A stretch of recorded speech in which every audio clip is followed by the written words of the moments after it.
Hi நண்பர்களே, welcome to சனா சேவை மையம் யூடியூப் சேனல்.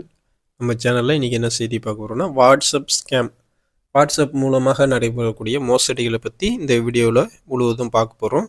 அதுக்கு முன்னாடி நம்ம சேனலில் சப்ஸ்கிரைப் பண்ணாதவங்க சப்ஸ்கிரைப் பண்ணிங்க, ஃபாலோ பண்ணிங்க. வாட்ஸ்அப்பில் இப்போது நிறைய ஸ்கேம் வந்து நடந்துகிட்ருக்கு. ஏற்கனவே இந்த விஷயம் வந்து சிலருக்கு தெரிஞ்சிருக்க வாய்ப்பு இருக்குது, இன்னும் சிலருக்கு தெரியாமல் கூட இருக்கும். அது தெரியாதவங்க இது சம்மந்தமாக தெரிஞ்சுக்கணும் அப்படிங்கிற அடிப்படையில் தான் இந்த செய்தியை நம்ம தற்போது பதிவு செய்கிறோம்.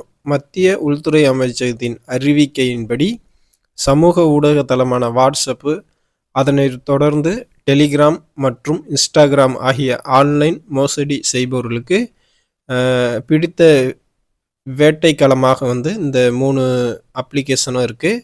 இதில் வந்து வாட்ஸ்அப் வந்து அனைத்து தரப்பால் வந்து பயன்படுத்தப்பட்டு வர்ற விஷயம் வந்து எல்லாத்துக்குமே தெரியும். எந்த வயதினராக இருந்தாலும் வாட்ஸ்அப் வந்து நீங்கள் பயன்படுத்திகிட்டு இருக்காங்க. 2024ஆம் ஆண்டில் முதல் 3 மாதங்களில் மட்டும் வாட்ஸ்அப் வாயிலாக சைபர் மோசடிகளை வந்து அதிகமாக எதிர்கொண்டதாக வந்து மொத்தம் 43,797 புகார்கள் வந்து கொடுத்துருக்காங்க. அதை தொடர்ந்து டெலிகிராம் வாயிலாக மோசடியை எதிர்கொண்டதாக 22,650 புகார்களும், இன்ஸ்டாகிராம் வாயிலாக மோசடியை எதிர்கொண்டதாக 19,800 புகார்களும் வந்து மத்திய அரசுக்கு வந்து கிடைக்கப்பெற்றிருக்கு. வாட்ஸ்அப்பில் நிறைய ஸ்கேம் வந்து தற்போது வருது. ஏற்கனவே சிலருக்கு இந்த விஷயம் தெரிஞ்சுக்கிற வாய்ப்பு இருக்குது. ஒரு ஜாப் ஆஃபர் இருக்கிறது அப்படின்னு நம்ம வச்சுக்கிட்டா, இது ஒரு சிம்பிள் டாஸ்க்கு தான். இதை மட்டும் நீங்கள் கிளிக் பண்ணிங்கன்னா மாதம் நீங்கள் வந்து இவ்வளோ சம்பாதிக்கலாம் அப்படின்லாம் ஒரு மெசேஜ் வந்து நம்மளுக்கு வரும். அந்த மாதிரி ஒரு ஆஃபர் வந்து நமக்கு வருது அப்படின்னா, அந்த சார்ட்டில் நம்ம லாங் ப்ரெஸ் செய்து அதை வந்து டெலீட் செஞ்சிடுன்னு, அறிமுகம் இல்லாத ஒரு நபர்கிட்டேன்னு ஒரு வாட்ஸ்அப் மெசேஜ் வருது அப்படின்னா உடனே லாங் ப்ரெஸ் செஞ்சு அதை டெலீட் செய்கிறது தான் வந்து நல்ல ஒரு அணுகுமுறை.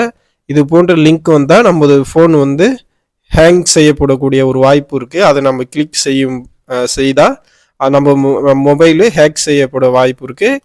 அதனால் நாம் அதை டெலீட் செய் சிறந்ததாக இருக்கும். இல்லைனா அது நீங்கள் அதில் வந்து ஒரு வேலை இருக்குது அப்படின்னு நீங்கள் அதை தேடணும் அப்படின்னு போனீங்கன்னா அது வந்து உங்கள் மொபைலில் ஹேக் செய்து உங்கள் டாக்குமெண்ட்டு திருடப்பட வாய்ப்பு இருக்குது. உதாரணமாக நம்ம பார்க்கணுன்னா, நம்ம அலுவலகத்தில் பணி புரிந்தாலோ ஒரு சொசைட்டியாக வாழ்ந்தாலோ கூட நமக்கென்று ஒரு வாட்ஸ்அப் குரூப் வந்து எப்போதுமே இருக்கும். பலரும் அந்த குரூப்பில் இருந்து நம்ம இருப்போம். அந்த குரூப்பில் அனைவரையும் நமக்கு தெரியுமா என்றால் நமக்கு தெரியாது. அவர்கள் யாராவது நமது எண்ணை எடுத்து மெசேஜ் செய்ய வாய்ப்பு இருக்குது. ஒரு கார்டில் ஆஃபர் இருப்பது போன்ற ஒரு செய்தியை ஒருத்தவங்க அனுப்புகிறாங்க அப்படின்னா அது வந்து பிடிஎஃப் ஃபார்மெட்டாக நமக்கு வரும்.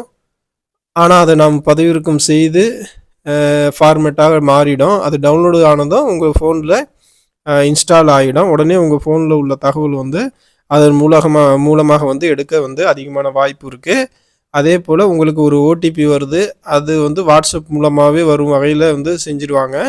அதன் மூலமாக வங்கி கணக்கில் யூசர் நேம், பாஸ்வேர்டு ஆகியவற்றை திருடி பணத்தை எடுக்கக்கூடிய வாய்ப்பும் வந்து இதன் மூலமாக இருக்குது. சரிங்க, இதெல்லாம் எப்படி தடுக்கணும் அப்படின்னா, இதற்கு வந்து ஒரு வழி இருக்குது. அது என்னென்னா, ஆட்டோ டவுன்லோட் செலக்ட் வந்து நீங்கள் வந்து ஆன் பண்ணி வச்சுருப்பீங்க. பெரும்பாலும் எல்லாமே அப்படி தான் வச்சுருப்பாங்க.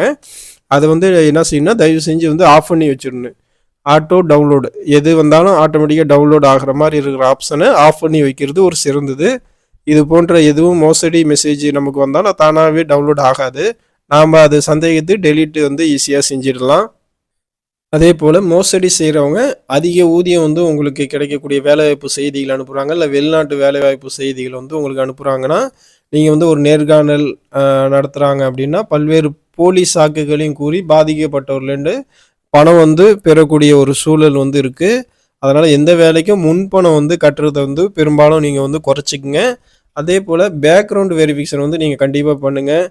பயிற்சி திட்டம் போன்ற எதற்கும் சட்டப்பூர்வ முதலாளிகள் முன்பணம் செலுத்துமாறு உங்களிடம் ஒருபோதும் வந்து கேட்க மாட்டாங்க. பெரிய கம்பெனிலேன்னு யாருமே வந்து முன்பணம் செலுத்துங்க அப்படின்னு கேட்க மாட்டாங்க. அதே போல் ஒரு நிறுவனம் வந்து முன்பணம் கொடுங்க அப்போ தான் உங்களுக்கு ஜாப் கொடுப்பாங்க அப்படின்னா அதுவும் வந்து ஒரு வகையில் ஒரு மோசடி தான்.